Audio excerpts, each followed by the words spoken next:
ನಮಸ್ಕಾರ ರೀ ಎಲ್ಲರಿಗೂ welcome back to my channel. ನಾನು ವಿಜಯ. ಇವತ್ತಿನ ರೆಸಿಪಿ ಶೇಂಗಾ ಚಿತ್ರಾನ್ನ ಈಸಿಯಾಗಿ ಹೇಗೆ ಮಾಡೋದು ಅಂತ ನೋಡ್ಕೊಂಬರೋಣ. ಸಾಮಗ್ರಿ ಏನೇನು ಬೇಕಂತ ನೋಡೋಣ್ರಿ. ಎಣ್ಣೆ, ಸಾಸಿವೆ, ಶೇಂಗಾ, 2 ಮೆಣಸಿನ್ಕಾಯಿ ಹೆಚ್ಚಿಟ್ಕೊಂಡೇನಿ, ಅರ್ಧ ನಿಂಬೆಹಣ್ಣು, ಕರಿಬೇವಿನ ಸೊಪ್ಪು, ಅರಿಶಿನ, ಉಪ್ಪು. ಮೊದಲಿಗೆ ಸ್ಟವ್ ಹಚ್ಚಿ ಬಾಣಲಿ ಇಡೋಣ. ಇದಕ್ಕೆ ಸ್ವಲ್ಪ ಎಣ್ಣೆ ಹಾಕ್ಕೊಳ್ಳೋಣ್ರಿ.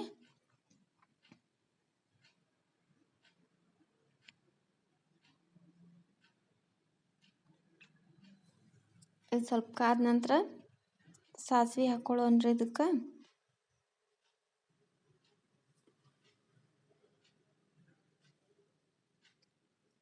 ಸಾಸಿವೆ ಸಿಡಿದ ನಂತರ ಇದಕ್ಕೆ ಶೇಂಗಾ ಹಾಕ್ಕೊಳತ್ತೇನ್ರಿ.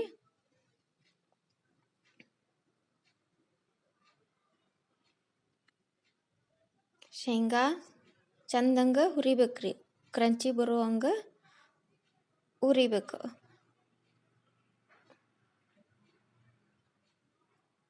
ಕ್ರಿಸ್ಪಿ ಬರಬೇಕಲ್ರಿ, ಬರುವಂಗೆ ಹುರಿದ ನಂತರ ಮೆಣಸಿನ್ಕಾಯಿ 2 ಮೆಣಸಿನ್ಕಾಯಿ ಉದ್ದಕ್ಕೆ ಸೀಳಿಟ್ಕೊಂಡಿರೋದು ಹಾಕೇನ್ರಿ. ಇದು ಸ್ವಲ್ಪ ಬೇಯಿಸ್ಬೇಕ್ರಿ. ಇದಾದ ನಂತರ ಇದಕ್ಕೆ ಸ್ವಲ್ಪ ಉಪ್ಪು ಹಾಕ್ಕೊಳತ್ತೇನ್ರಿ. ಉಪ್ಪು ಹಾಕಿದ ನಂತರ ಸ್ವಲ್ಪ ಕರಿಬೇವು ಹಾಕ್ತೇನ್ರಿ. ಕರಿಬೇವು ಹಾಕಿ ಸ್ವಲ್ಪ ಕೈ ಆಡಿಸ್ಬೇಕ್ರಿ. ಕೈ ಆಡಿಸಿದ್ಮೇಲೆ ಇದಕ್ಕೆ ಸ್ವಲ್ಪ ಅರಿಶಿನ ಹಾಕ್ಕೋತೇನ್ರಿ.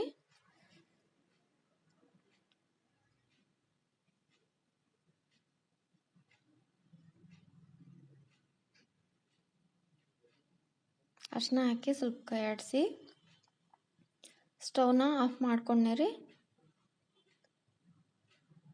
ಸ್ಟವ್ ಆಫ್ ಮಾಡ್ಕೊಂಡ ನಂತರ ಅನ್ನ ಮಾಡಿಟ್ಕೊಂಡಿರೋ ಅನ್ನ ಇದಕ್ಕೆ ಸೇರಿಸ್ಕೊಳಕತ್ತೇನ್ರಿ.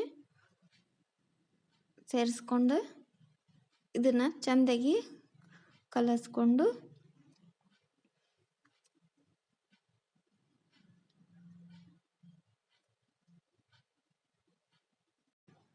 ಗಂಟಿಲಾರಂಗೆ ಚೆಂದಾಗಿ ಇದನ್ನು ಕಲಸ್ಕೊಳ್ಳೋಣ್ರಿ.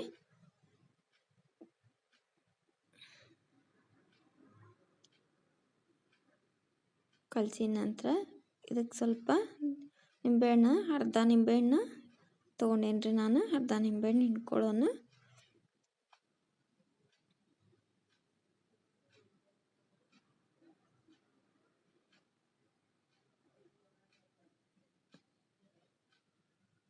ಗ್ಯಾಸ್ ಹಚ್ಚಿ ಸ್ವಲ್ಪ ಬಿಸಿ ಮಾಡ್ಕೊಳ್ಳೋಣ್ರಿ ಅನ್ನನ.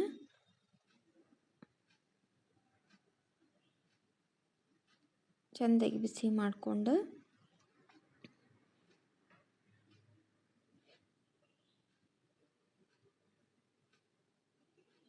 ಇದೀಗ ಆಗೈತ್ರಿ. ಈಗ ಒಂದು ಪ್ಲೇಟ್ನಾಗ ಸರ್ವ್ ಮಾಡಿ ನಿಮ್ಗೆ ತೋರಿಸ್ತೇನೆ ಅಂತ. ತುಂಬ ಸುಲಭವಾಗಿ ಮಾಡ್ಕೋಬೋದ್ರಿ ಇದು. ಮಕ್ಕಳಿಗೆ ಸ್ಕೂಲಿಗೆ ಡಬ್ಬಿಗೆ ಹಾಕೋಕ್ಕೂ ಆಕೈತಿ. ಈಗ ಒಂದು ಪ್ಲೇಟಿಗೆ ಸರ್ವ್ ಮಾಡಿ ನಿಮ್ಗೆ ಹೆಂಗೆ ಬಂದೈತೆ ಅಂತ ತೋರಿಸ್ತೇನೆ ರೀ. ಇಷ್ಟ ಆಗಿದ್ರೆ ಸಬ್ಸ್ಕ್ರೈಬ್ ಮಾಡಿರಿ, ಕಮೆಂಟ್ ಮಾಡಿರಿ. Thank you.